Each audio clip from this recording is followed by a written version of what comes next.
بسم اللہ الرحمن الرحیم۔ السلام علیکم۔ رسول اللہ صلی اللہ علیہ وسلم کے وہ بہادر صحابی جنہیں یہ اعزاز حاصل ہے کہ جب بیعت رضوان ہوئی تو رسول اللہ صلی اللہ علیہ وسلم نے ان سے 3 بار بیعت لی۔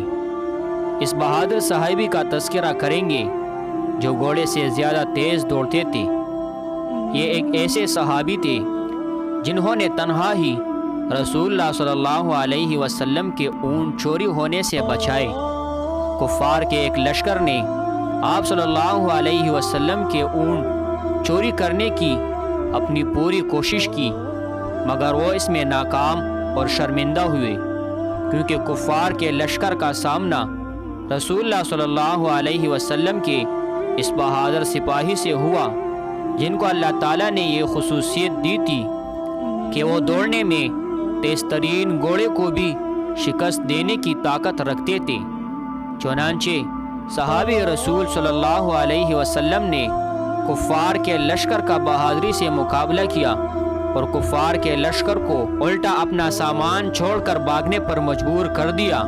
رسول اللہ صلی اللہ علیہ وسلم کے اس بہادر صحابی کا نام سلمہ بن اکوع رضی اللہ تعالی عنہ ہے۔ آپ لمبے قد اور تیز رفتار ہونے کے ساتھ ساتھ انتہائی بہادر بھی تھے۔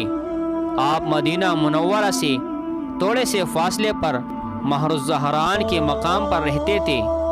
آج کل اس مقام کو وادی فاطمہ کے نام سے جانا جاتا ہے۔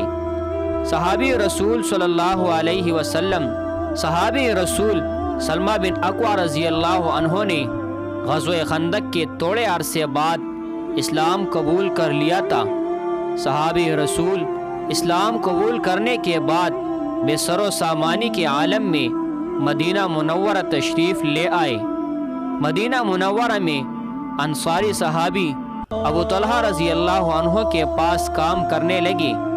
بدلے میں صحابی رسول حضرت طلحہ رضی اللہ تعالی عنہ آپ کو کھانا پینا اور زندگی کی دیگر ضروریات فراہم کرتے تھے۔ صلح حدیبیہ 6 ہجری میں ہوئی اور اللہ کے رسول صلی اللہ علیہ وسلم اپنے ساتھ 1400 صحابہ کرام رضی اللہ عنہم کی جماعت کے ساتھ مکہ مکرمہ کی طرف روانہ ہوئے۔ آپ صلی اللہ علیہ وسلم مدینہ طیبہ سے نکلے تو ذوالحلیفہ کے مقام پر عمرہ کا احرام باندھا۔ آپ صلی اللہ علیہ وسلم کے ساتھ صحابہ کرام رضی اللہ تعالی عنہم کی جو جماعت تھی، ان میں سیدنا سلمہ بن اکوع رضی اللہ تعالی عنہ بھی تھے۔ یہ صحابہ کرام کی جماعت جب مکہ مکرمہ کے قریب حدیبیہ کے مقام پر پہنچی تو رسول اللہ صلی اللہ علیہ وسلم نے وہاں قیام فرمایا۔ آپ صلی اللہ علیہ وسلم کی آنے کی خبر سن کر قریش مکہ نے آپ صلی اللہ علیہ وسلم کو عمرہ کرنے سے منع کر دیا۔ قریش مکہ کی طرف سے پے در پے ان کے سفیر آتے رہے۔ اس کے بعد آپ صلی اللہ علیہ وسلم نے اپنے داماد حضرت سیدنا عثمان بن عفان رضی اللہ تعالی عنہ کو اپنا پیغام دے کر مکہ مکرمہ کے طرف بھیجا۔ ان کے رشتہ دار مکہ مکرمہ میں کافی تعداد میں پہلے سے موجود تھے۔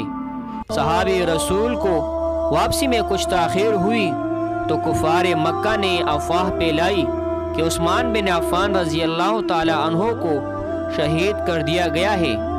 اس خبر کے سننے کے بعد آپ صلی اللہ علیہ وسلم نے ایک درخت کے نیچے بیٹھ کر صحابہ کرام رضی اللہ عنہم سے اپنے دست مبارک پر بیعت لی۔ یہ بیعت اس بات پر تھی کہ حالات کچھ بھی ہو، ہم میدان جنگ چھوڑ کر نہیں بھاگیں گے اور دشمن کا مقابلہ ڈٹ کر کریں گے۔ جب بیعت کا سلسلہ شروع ہوا تو ہر صحابی دوسرے صحابی سے آگے بڑھ کر آپ صلی اللہ علیہ وسلم کے دست مبارک پر بیعت کرنے لگے۔ سب سے پہلے جس صحابی کو بیعت کا شرف حاصل ہوا وہ صحابی ابو سنان اسدی تھا۔ ان بیعت کرنے والے صحابہ کی جماعت میں وہ مشہور صحابی سلمہ بن اکوع رضی اللہ تعالی عنہ بھی شامل تھے۔